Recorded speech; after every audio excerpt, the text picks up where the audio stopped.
Hey guys, what's going on? It's Eli, back with another review video, and yes, continuing on with the Batman review marathon, and yep, now we've come to the world of Batman helmed by Joel Schumacher, starting with Batman Forever.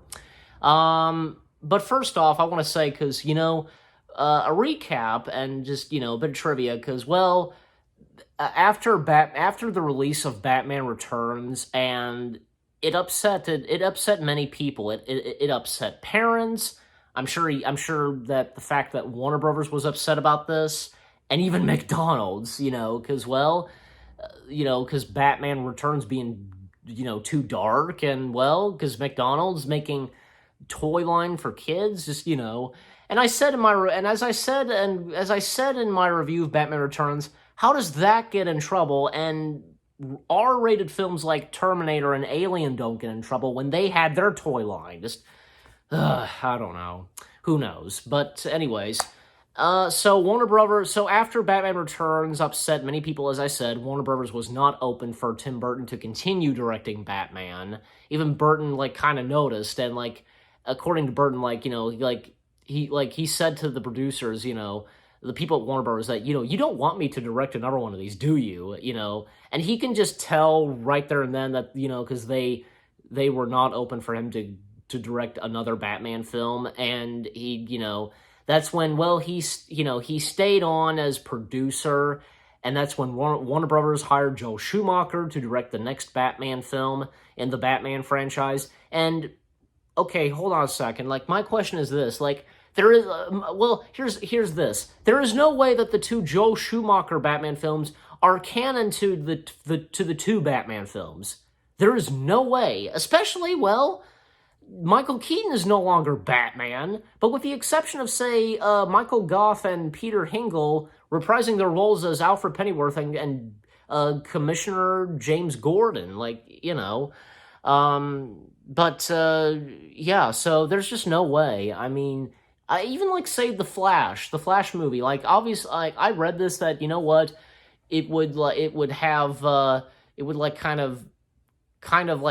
a follow-up and such to, years after the events of Batman Returns. So, if you know what I'm saying, and that's a good thing, and that's a good thing, and just, the two Joel Schumacher Batman films, I don't consider them canon with the two Tim Burton Batman films. There's just no way. There's no way. And what kind of Batman franchise is this? Two Batman film, four different kind of Batman films, two in a different, two in different universes. You get my point. But anyways, okay. But, okay, so Batman Forever, to be 100% honest, I don't think it's that bad. I mean, there are some things to it. There are some good things to it, I think. And I think there are some people that, have the same thing too, I'm sure that, this movie and Batman Robin, I know, and I'm gonna say the same, I know I'm probably gonna say the same thing when I review Batman Robin. Though Joel Schumacher's two Batman films, and Joel Schumacher himself, I'm sure, he tried his very best, and the movies tried their very best. So, yeah, and, with the cast of characters, because, Val Kilmer as Batman, because, Michael Keaton not reprising his role as Batman / Bruce Wayne because, Michael Keaton wasn't liking the direction Joel Schumacher was taking, and thus he stepped down from the role of the Dark Knight. And thus Val Kilmer took on the role of the Dark Knight and on the Mask of Batman. And also the villains. Well, of course, we first see Two-Face, played by Tommy Lee Jones. Yeah, Two-Face was not right in this. He was not the Two-Face that, that it wasn't right, because I will admit that, because Two-Face was too goofy. He was acting more like, say, the Joker, or even say what the Riddler is. You know what I'm saying? Just being goofy. This is Two-Face we're talking about. Harvey Dent, his backstory, and everything else. God. And the Dark Knight got Harvey Dent / Two-Face right. God. But anyways, and also Dr. Chase. Okay, but it's not showing the last name, but Dr. Chase, played by Nicole Kidman, who is just this doctor who just absolutely has a crush on Batman, and just goes nuts over him and like just flirting with him, etc. Even when later on in the film she then like has a crush on Bruce Wayne, which, well, she doesn't know this, but we know it. Like, well, she's in love with she has a crush on the same person. Yeah, it's true. So, also because some of the other characters that appear, like, oh yeah, Jim Carrey as the Riddler. What I can say about the Riddler, Jim Carrey's the Riddler. You know what? Jim Carrey is not that bad as the Riddler, I don't think. Like, well, I mean, I respect the fact, I like this, and I respect the fact, it's nice to see that, well, Jim Carrey, he grew up watching Frank Gorshin, and Frank Gorshin was one of Jim Carrey's favorite actors, and I can see that, and that's nice, that's nice of Jim to, pay tribute to Frank Gorshin's Riddler, but in a way, like, well, many people say that, well, it's Jim Carrey being Jim Carrey. I can understand that, like, it's like, Jim Carrey is playing the Riddler, like Jim Carrey's being Jim Carrey, but also paying tribute to Frank Gorshin, all into one, you know what I'm saying? So, yeah, also some of the other characters, like, yeah, I almost forget just a little that Renee, I forget how you pronounce his name, Odo from Star Trek, as I've said before. Odo from Star Trek was in this, and he played Dr. Burton. I want to assume that character was named after Tim Burton. I don't know. But like Jim Carrey is the Riddler. Well, is Riddler's real name Edward? Like, he was this scientist, and at one point, like, he just goes psycho and kills his boss, which coincidentally his boss fired him. So with this technology that the Riddler has, like, kind of, controlling people's minds, and also, I had totally forgotten that, at times I have totally forgotten that Jon Favreau made an appearance in this, as his character's name is called, Assistant, and I think maybe assistant to Bruce Wayne, I want to assume, I don't know. But, yeah, and also, Robin / Dick Grayson, played by Chris O'Donnell, I think he was okay in this one, in Batman Forever, especially because, well, how Dick Grayson came to be, like, joining Bruce Wayne and would become Robin. Like, he came from a family of trapeze artists. His family was trapeze artists. He comes from a family of trapeze artists, and they're performing at a circus, and, Bruce Wayne and Dr. Chase attending, and so does Commissioner Gordon.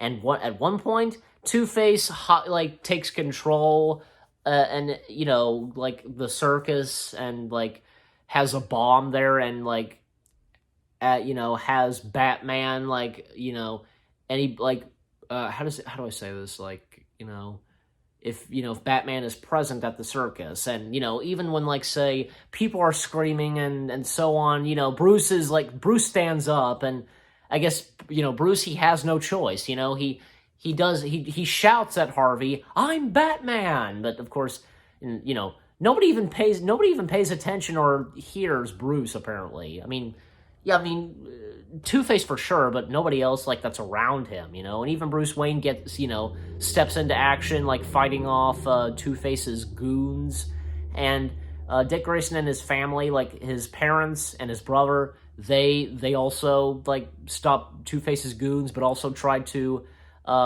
get rid of the bomb, and Dick Grayson does that, while at one point, Two-Face flips his coin, and then he uses a gun, like a machine gun, to fire at the ropes, and, like, causing Dick's family to fall to their death, and, yeah, I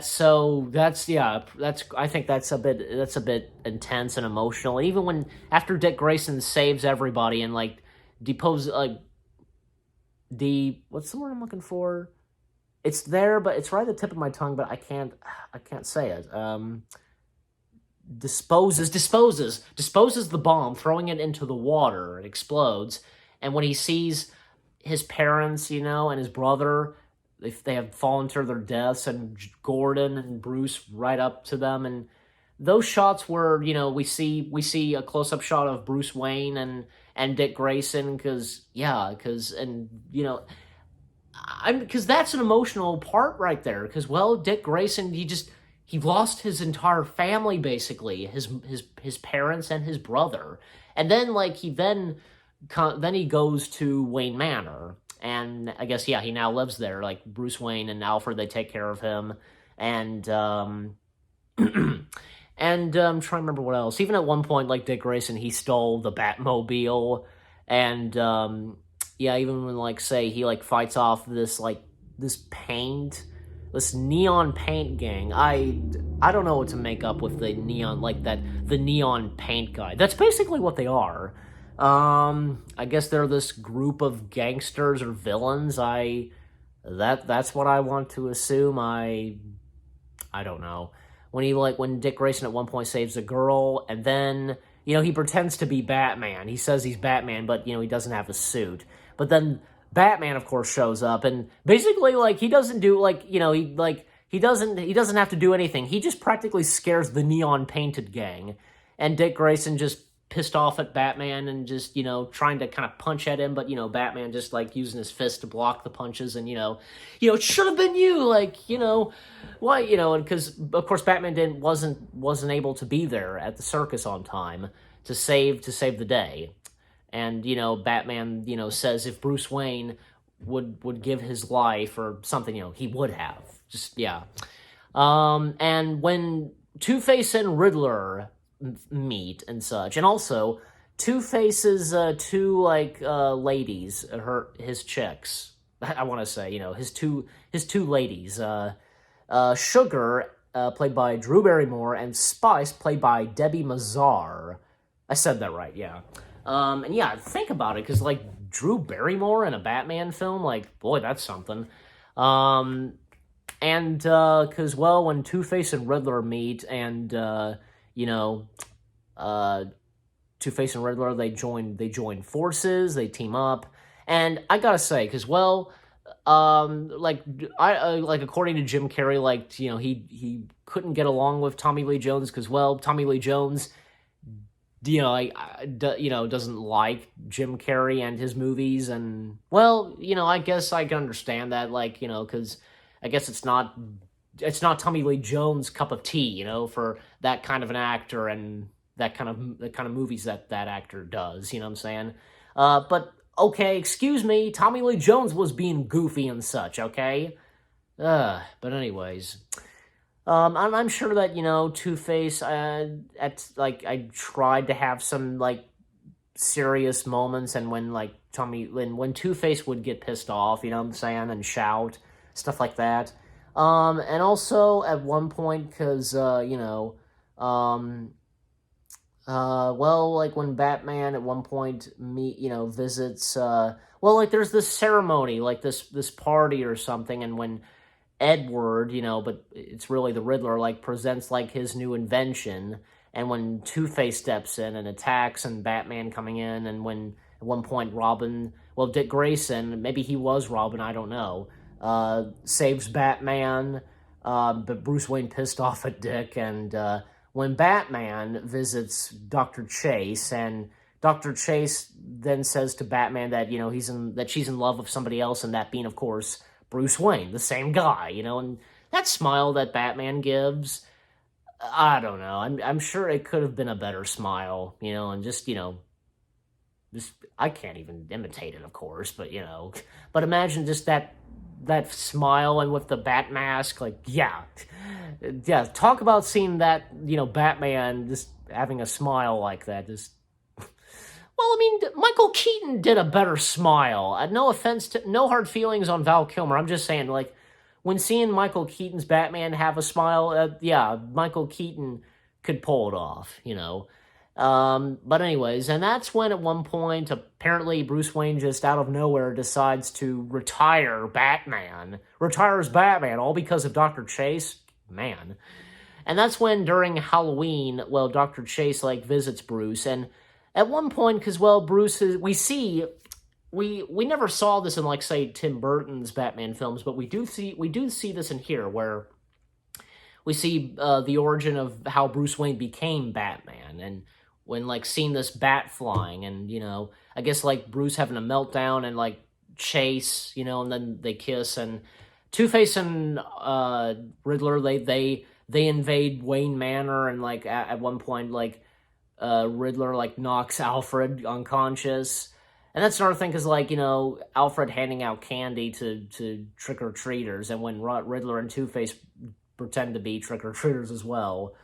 And when Riddler enters into the Batcave, and of course he now knows that Bruce Wayne's Batman, so, and, like, say that, that part in that scene where Riddler's just over-the-top moments where doing baseball and, like, the crotch grabbed, God. And there's a cartoon sound to that as well. And when Harvey Dent / Two-Face is just sitting in his chair, flipping his coin, and then when it finally shows what he wanted, you know, because one half of the coin, like, is, like, kind of scraped and such, and that, you know, and of course he shoots Bruce unconscious on the forehead and is about to kill him, but, you know, Riddler tells him not to. If you kill him, he won't learn nothing. And Dr. Chase is kidnapped, and that's when, you know, Bruce, now back in the suit of Batman, and Dick Grayson stepping in now as Robin, they go and, like, you know, stop Riddler and Two-Face, even at one point when Robin beats the crap out of Two-Face, and, well, it's true, because, and what Robin says to Harvey as he punches him, you know, this one's for my mother, my father, my brother, and even Two-Face then at one point has Robin gun pointed, you know, has a gun to his face, and Robin is captured as well, and Riddler and Two-Face have Batman, you know, stumped, like, you know, have, like, either save Dr. Chase or Robin, and that's when Batman uses his Batarang, and, like, destroying everything, and Sugar and Spice, they run away, I guess, and, you know, a confrontation between Two-Face and, of course, Batman Robin, and that's when Batman tosses a bunch of coins when even, you know, Two-Face was flipping his coin, and, you know, that's when that causes Two-Face to fall to his death, and Robin, like, you know, just, you see the look on his face, and, like, he kind of got revenge and such, or something like that, and when one last shot, we see Harvey's hand, like, right as, you know, his body goes down the water, and his main coin, like, does fall in his hand, so it lands on his hand. And Riddler's defeat, because, you know, because at one point, like, his face is kind of messed up or something, I want to say, because I think it had to do with the machine he was using, you know, and he, like, then screams and, like, you know, terrified of Batman and such, and this is the first time in this movie where we see Arkham Asylum, like, oh, it's a shame we never got to see it in, like, say, the Tim Burton Batman films. Like, imagine seeing that in Tim Burton's Batman films, boy. But, you know, but in this one, this is where we first see Arkham Asylum, and Dr. Chase asks the Riddler, you know, like, who Batman is, because, you know, apparently Riddler does know, and just Riddler just acting crazy, like, I'm Batman, just, you know. And Dr. Chase and Bruce having one last scene together. And that one last shot where Batman and Robin, they're running, and and the bat signal behind them. Yeah, like, I guess it's like a nod, of course, to the Adam West Batman. Well, in fact, because both this and Batman Robin were trying to be like, say, what the 60s Batman show brought, you know, for, you know, this being for kids and stuff like that. But, you know, come on, this is Batman we're talking about, you know. Oh, well, but anyways, I mean, what? It's all because of Batman Returns, but God, you know. But anyways, and Batman Returns, I don't think it's that bad as the stuff I was explaining about it, you know. And how do I rate Batman Returns? That is a good question. Very good question indeed. Okay, since I've been saying that I don't think it's that bad, and I do like it, you know, I'm giving this a 7 out of 10. Why not? I'm giving this a 7 out of 10. A 7 out of 10 stars. You guys let me know what you think of Batman Returns. Well, I meant not Batman Returns, Batman Forever. I got, you know... okay, I meant to say Batman Forever. You guys let me know what you think of Batman Forever, what you thought of my review. Leave comments and give this review a like as always, and yeah, so that's that. So thank you for watching. Hope you enjoyed my review of Batman Forever. More reviews coming your way. They're going to be awesome. Keep looking forward, and I'll see you guys in the next video/review. And of course, the Batman review marathon is still continuing, and you know what's next. Batman and Robin. Take care, and peace out.